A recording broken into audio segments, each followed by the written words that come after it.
Olá, meu nome é Dalva. Gostaria de compartilhar a palavra de Deus através desse vídeo, que eu separei para você e sua família. Se gostar, deixe seu like e inscreva-se no meu canal. Deus abençoe você e sua família. Bom estudo! Eu sou fascinado pelo estudo das profecias bíblicas. Elas realmente me encantam. Por isso eu fico muito empolgado quando vejo o tema Apocalipse estampando várias manchetes. É porque, nesses temas, eu vejo uma oportunidade de testemunhar aquilo que eu acredito com relação ao fim dos tempos. Aliás, uma pesquisa recente feita pela Lifeway, uma organização não denominacional dos Estados Unidos, revelou que a maioria dos evangélicos gostariam que o seu pastor pregasse mais sobre o Apocalipse e o fim do mundo. E eles estão sentindo falta desses temas. Isso, na verdade, é um bom puxão de orelha naqueles pregadores que vivem falando de autoajuda, esquecendo-se das verdades essenciais da fé. É aí que entra o estudo do Apocalipse, um livro que, se estudado a fundo, trará um grande reavivamento espiritual para a sua igreja. Deixe-me explicar para você o que significa essa estranha palavra, Apocalipse. É fácil, você vai ver. Em grego, a palavra calipto significa sombra, ok? Sombra. A palavra eu significa bom. Portanto, eucalipto quer dizer boa sombra. Fácil, não é mesmo? Agora, o prefixo apó é uma preposição que pode significar para fora de, para longe de, retirado de. Por exemplo, apóstolo, aquele que é enviado para pregar fora, para pregar longe. Apostasia, aquele que sai do meio do povo de Deus, e assim por diante. Portanto, quando eu junto a palavra apó, para fora de, com calipto, sombra, você encontra o termo apocalipto ou apocalipse, isto é, para fora da sombra, para longe da sombra. Ora, o que está longe ou fora da sombra está às claras, está revelado. Por isso que Apocalipse significa revelação. Legal, não é mesmo? Ele é a revelação de Jesus Cristo, que Deus lhe deu para mostrar aos seus servos aquelas coisas que em breve deveriam começar a acontecer. Mas o fato de ser uma revelação de Deus não impede que haja entre os cristãos sinceros diferenças de opinião a respeito desse livro e, por isso, eu queria começar citando uma frase de Santo Agostinho que, para mim, é texto de cabeceira. Santo Agostinho dizia que, no que é essencial, devemos ter unidade. No que não é essencial, podemos ter diversidade ou liberdade. Mas em tudo é obrigatório que tenhamos caridade ou amor, especialmente por aquele que pensa diferente de mim. É por isso que, com muito respeito, eu creio que vou chocar alguns irmãos evangélicos que seguem as minhas redes sociais. Então, você está preparado para o choque? Pois bem, lá vai. Eu não creio no arrebatamento da igreja. Pronto. Mas como? Será que o Rodrigo Silva perdeu a sua fé? Não é nada disso. E talvez você se surpreenda em saber que eu não estou sozinho nisto. Uma pesquisa feita pelo Pew Forum sobre religião e vida pública entrevistou 2.200 líderes evangélicos de 190 diferentes países e descobriu que 32% deles também não acreditam que haverá um arrebatamento secreto da igreja no fim dos tempos. Quando a pesquisa muito semelhante foi feita com teólogos, desta vez norte-americanos, o número daqueles que negavam ou nutriam sérias dúvidas sobre o arrebatamento era da ordem de 60%. Apenas para situar aqueles que talvez não saibam do que eu estou falando, é que uma grande parte dos cristãos evangélicos de hoje, especialmente pentecostais e neopentecostais, acredita que a segunda vinda de Cristo terá duas fases. A primeira é quando ele vem de maneira secreta para arrebatar ao céu aqueles crentes mortos e vivos, conforme está em 1 Tessalonicenses capítulo 4, versículos 13 a 17. Nesta compreensão, uma multidão de pessoas irá desaparecer de um momento para outro. É por isso que, em alguns automóveis, nós vemos às vezes aquele adesivo escrito "Cuidado, em caso de arrebatamento, este automóvel ficará descontrolado". É uma maneira bem-humorada de pregar aquilo que eles acreditam. Bem, continuando então, em virtude desse suposto desaparecimento da igreja, que seria arrebatada por Cristo, haverá então 7 anos de tribulação na terra, governada pelo anticristo, que perseguirá o país de Israel, e nesse momento os judeus deverão se converter a Jesus. Então só depois disto é que Cristo volta. Aí sim, numa segunda fase, em glória e majestade, em companhia daqueles que já haviam sido arrebatados anteriormente, e então reina 1000 anos sobre a terra. É mais ou menos isto que ensina o dispensacionalismo ou a doutrina do arrebatamento secreto. No entanto, talvez poucos saibam, mas apesar do fascínio que essa visão traz sobre muitos crentes, esta não é uma doutrina claramente encontrada na Bíblia Sagrada.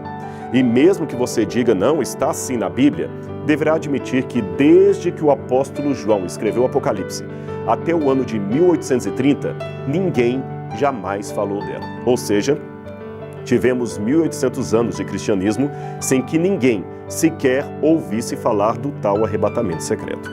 Quem primeiro pregou isto foi John Nelson Darby, um pregador anglo-irlandês. E sabe onde ele se inspirou?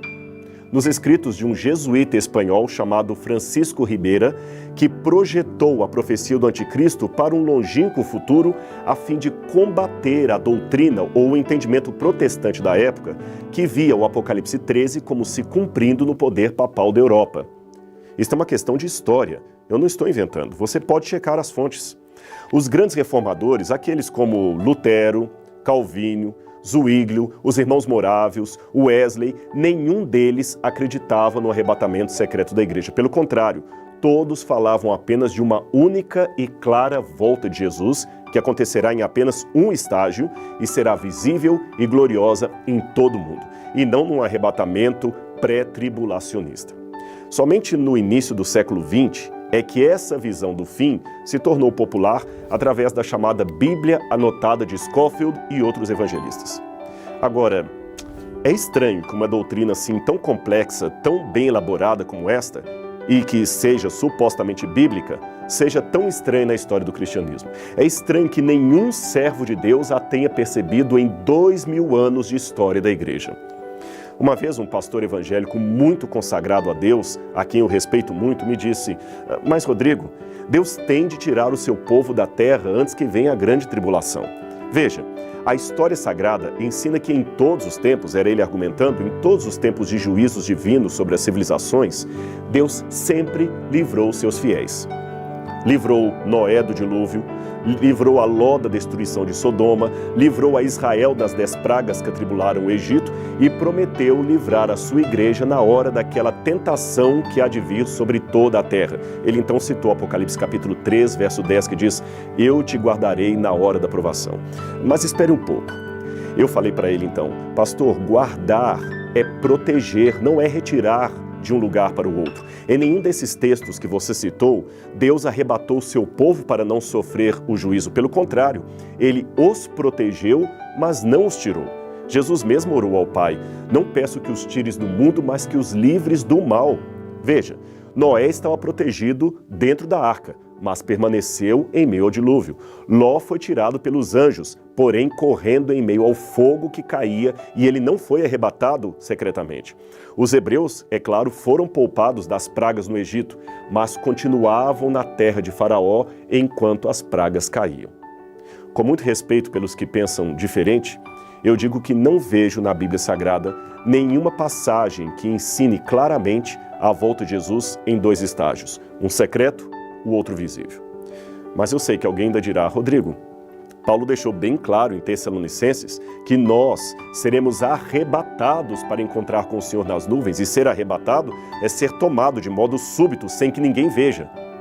Ora, confira o dicionário e você vai ver que arrebatado não tem nenhuma conotação de ato secreto, nem em português, nem no grego, que era a língua original do Novo Testamento. Tanto é que a palavra harpazo, ou arrebatar, pode ser traduzida por roubar em Mateus 12, 29, e veja que ela claramente tem o sentido de algo visível, pois Jesus diz nessa passagem que ninguém consegue roubar ou arrebatar a casa do valente a menos que o amarre. Ora, se fosse algo secreto, o valente nem perceberia. Eu sei que o valente nesse texto da Bíblia representa o inimigo de Deus, e como ser espiritual ele tem que ser amarrado para que a igreja seja salva ou arrebatada. mas isto não invalida o argumento etimológico de que a palavra original não tem o sentido claro de ação oculta, secreta.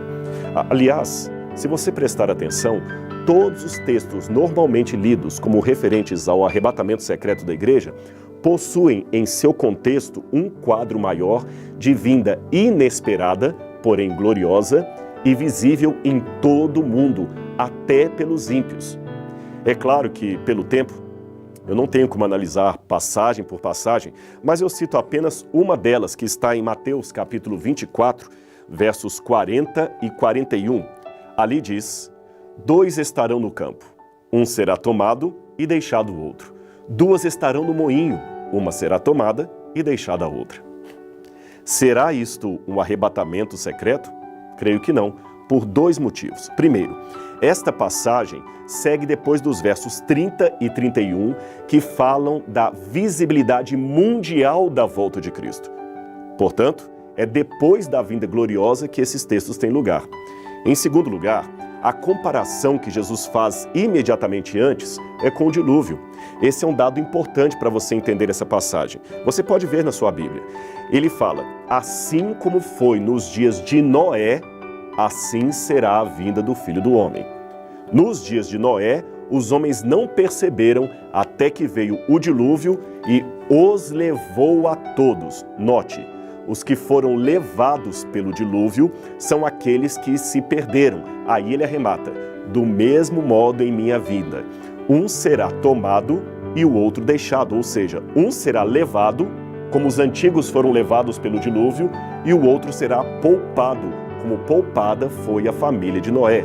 Logo, a análise textual nos indica que os que são deixados são os que se salvam e os que são levados são os que se perdem.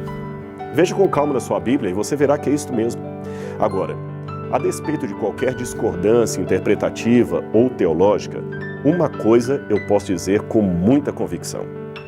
Independente da religião que você professa, ou até mesmo da ausência dela, pois muitos preferem não seguir religião alguma, eu espero que você concorde comigo pelo menos nisto. Jesus ama a mim e a você. E se formos fiéis a Ele, Ele voltará para nos levar ao reino que Ele mesmo prometeu. A sua promessa não falha, e o Apocalipse é a certeza que nós dois temos disso.